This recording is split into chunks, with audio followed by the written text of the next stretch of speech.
A Italia no la han arrastrado, los italianos no la han arrastrado porque son muy difíciles de arrastrar. Arrastraron a los españoles y a los portugueses, que ya es bastante.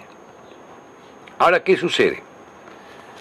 Es interesante que esta idea de latinidad no la utilizan en Quebec, porque los quebecuas también forman parte de la latinidad, según este concepto. Entonces ellos serían latinos. No hay ningún quebecuá, sí, quebecuá en francés lo digo, porque, o quebequeño, no sé cómo se diría en castellano, se diga latino. Lo aplican solamente al mundo bolita, es decir, al mundo hispanoamericano o iberoamericano. Entonces vemos que es un concepto que nos extraña por el propio nombre. Y bueno, después ese concepto lo utilizaron los Estados Unidos, lo utilizó el marxismo y después lo utilizó la Iglesia también, que tiene en Roma el Colegio Pío Latinoamericano, que es para los curas o futuros curas que van de América, de Hispanoamérica o de Iberoamérica. Por lo tanto, es un uso intensivo del término, que sabemos que es erróneo, que es como dice Hernández Arregui, es erróneo, es falso ese término. Lo sabe aquel que, por ejemplo, yo siempre pongo el caso, lo saben los italianos, saben que es erróneo. Bueno, pero no pueden combatir contra todo el mundo, entonces lo dejan que los usen los otros, pero no ellos.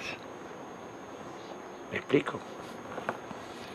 Por lo tanto, el término de Altramérica es el que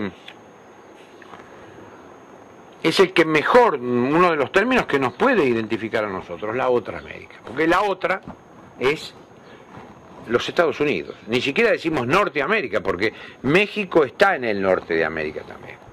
Son todas distinciones, ¿no?, que hay que hacer.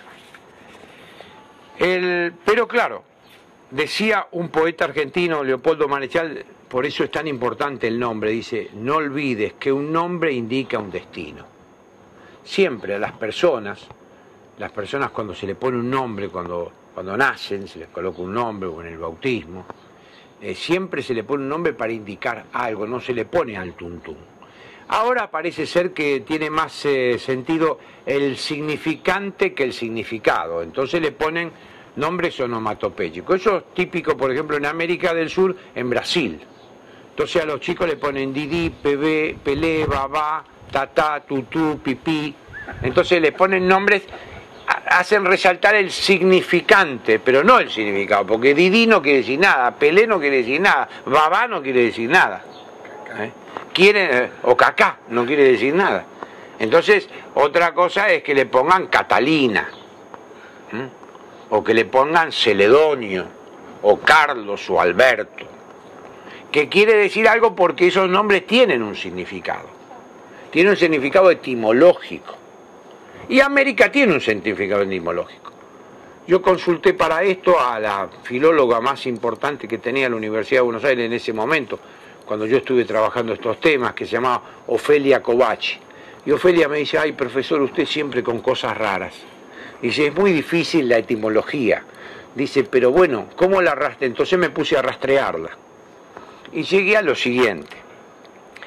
América, el término América viene por Américo Vespucio, que es el que acompañó, hizo el mapa de América de alguna manera, en 1502.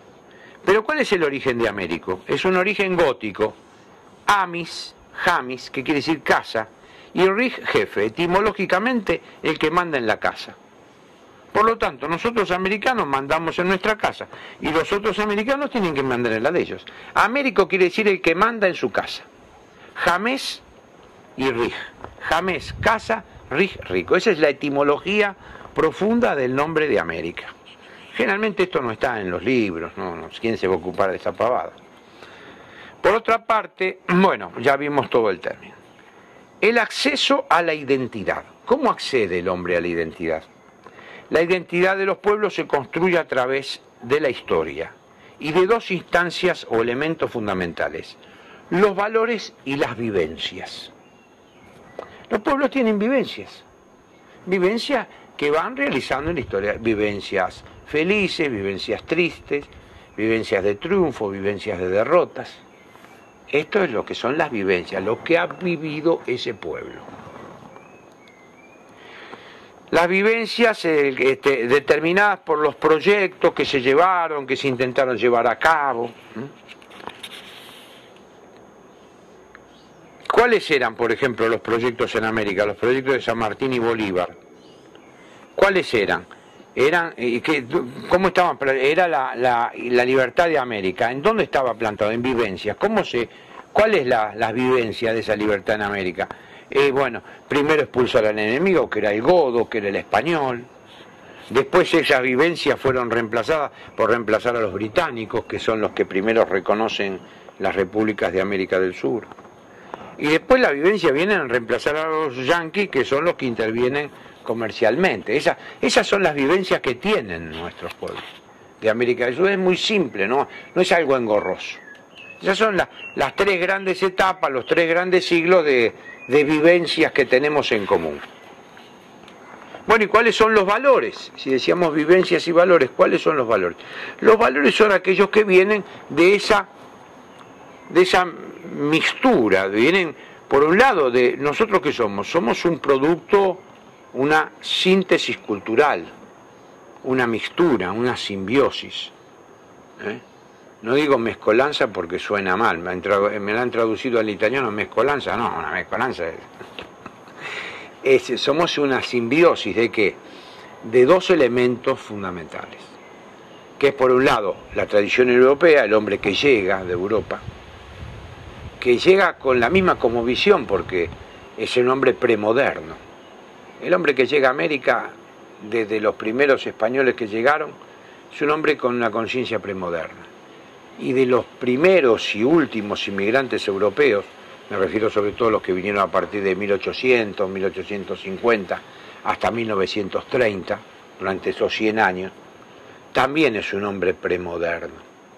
Generalmente los inmigrantes que han llegado acá, son italianos, franceses, alemanes, árabes, son hombres premodernos, hombres que vienen de qué, vienen de la guerra, vienen perseguidos por el hambre, por la falta de trabajo.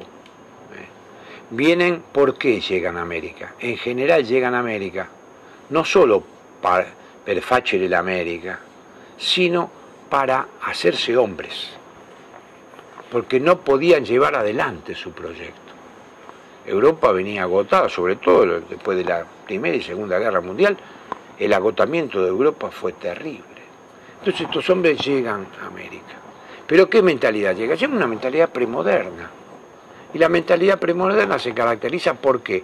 Por la jerarquía de valores. Esa jerarquía de valores se manifiesta en tres rasgos fundamentales. El valor de la palabra, empeñada. Le doy mi palabra. Y se va más allá del contrato de la modernidad. El valor de la palabra, los padres mandan y los hijos obedecen, es la jerarquía. Eso es intocable. Y la teleología, es decir, la objetividad de los fines a alcanzar.